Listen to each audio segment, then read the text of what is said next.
I would tell him, man, just keep going to work. Keep going to work because at the end of the day, they're either going to need you or they're going to ship you off. And your character and your name means the most in this game. So don't be a distraction. If I was him, I would tell my dog, I'm not answering no more questions about trades. I want to move on to Buffalo. And if people want to keep asking me that, I just don't take interviews. The bottom line. Yeah, I mean, at that point, you just reach next question, or I want to talk about football. That's what you have to say. Say, I will talk about football, but I'm not going to talk. It felt like they were, and I get it. This was a story for a while. This is the Jets' first loss in over a month, where, okay, this is the time where the floodgates open. Let's ask him that. But it felt like he was being pushed into ask about LaFleur, Wilson, the offense, what's going on. And at some point, you're not going to get an answer. So keep showing up. Your number's going to be called. We've seen it happen with this team. What's Michael Carter. I mean, the list goes on and on. And so, and I think it felt like there was a little bit of a learning moment there from Elijah Moore. I think he realized he made a mistake with how he handled these things originally. He said that. He said, I regret how it came out. Like Willie said, they made that decision themselves. So hopefully they can move past this. Well, he did say, though, he would not have done anything differently. He just wishes that this wasn't part of the business, right? He wishes that this didn't get out. Externally. Right, externally, but that's, again, the point about experience. It's always going to get out. Something like that is always going to get out. Whether it's your people, whether it's the team, it's always going to get out. It's a fascinating thing to watch moving forward. The trade deadline's in a couple of days. No indication the Jets are going to move him. But again, if he's back in the fold now, he's one of your most... Isn't he good? I thought he was really good.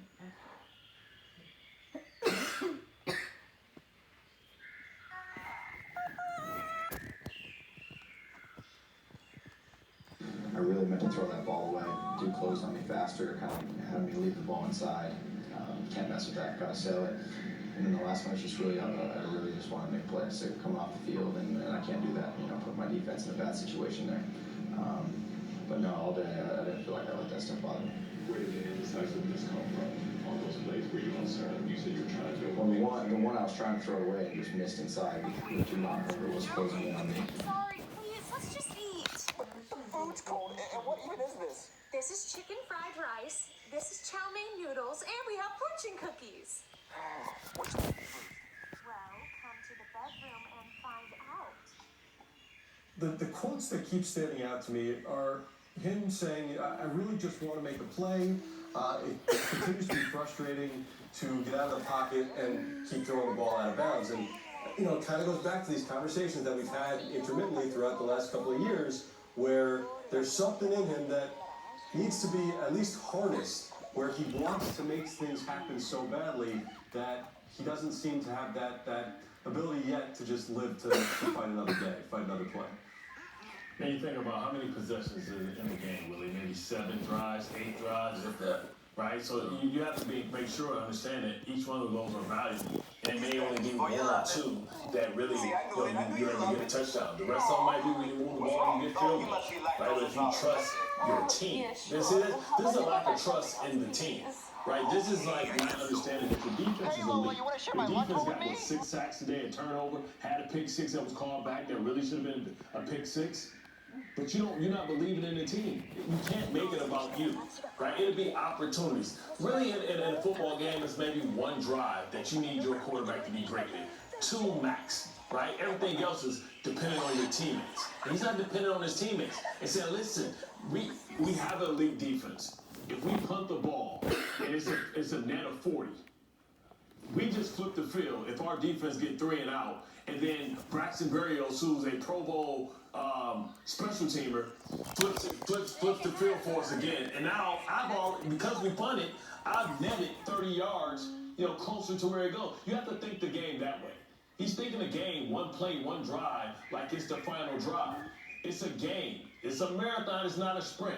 You don't win the game with 1 drive. You don't win the game with one half.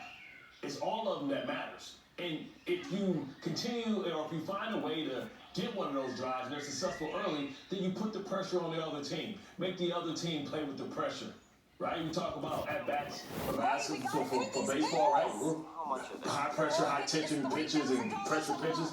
He's putting himself under pressure. He's putting his entire team on pressure to be perfect because he's messing the game up early in the game. And I think it goes back to something Willie said on the pregame was, don't look at this like your Super Bowl. Stay level-headed and keep stacking up wins. And he came into this game and was always looking for that explosive play and took chances that you can't have. Listen, New England wasn't talented enough, I think, to go beat the Jets at home without the Jets making multiple mistakes. What did they do? They went out and made a lot of mistakes. Zach Wilson made a lot of mistakes, and you have to have that awareness to not be the hero. Sometimes you're going to need to be. I didn't think today was one of those days where you need to be.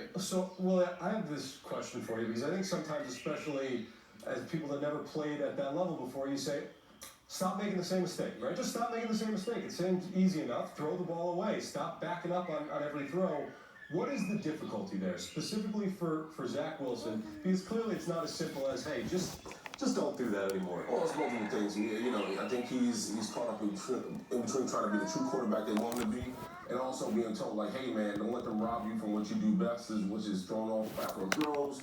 You improvise, you're a ball player. And on top of that, don't blow up for the team, right? So there's multiple messages I think he's digesting. But I want to lean on Mike LaFleur, because this is what frustrated. We went into this game talking about don't be predictable. They're very predictable in the run game. We talked about, we lost Brees Hall. He's the outside threat, right? He can get to the outside. He has the speed to get out there. You have James Robinson. You have Michael Carter. You also have Ty Johnson, who you could have used more to kind of give you that access to the outside. So you stand downhill. It was the pitches are right. If you want to fight in the box, I'll fight you in the box. And so I thought at times, you want to help Zach Wilson? Screen games. Get creative. Reverses. You got Barrios running back there like an angry bird. Like, mix it up. Multiple things to help you, young man. Because obviously, every time he got out there, and he's right, he probably got bored with doing everything he was seeing. But that's the Patriot way. They're going to give you one thing, they're going to take away your best option, and they're going to beat you with defense, and they're not going to beat themselves. So if you feel like that's the type of quarterback you have, give him multiple outs where he doesn't hurt him or his team. Mike LaFleur didn't do that today, and that's why the Jets lost. You have to understand, when you play the Patriots, that's a mirage, right? They're going to bend, don't break, because they're saying, hey, you can't be disciplined enough to routinely go down the field with 11, 12-play drives without getting a holding penalty, offside, every time you drop back the pass, more bad things can happen than good. When you run the football, more good things happen than bad. Their body goes, running the team down, not being predictable, being able to set up play action later in the game. Right? All those things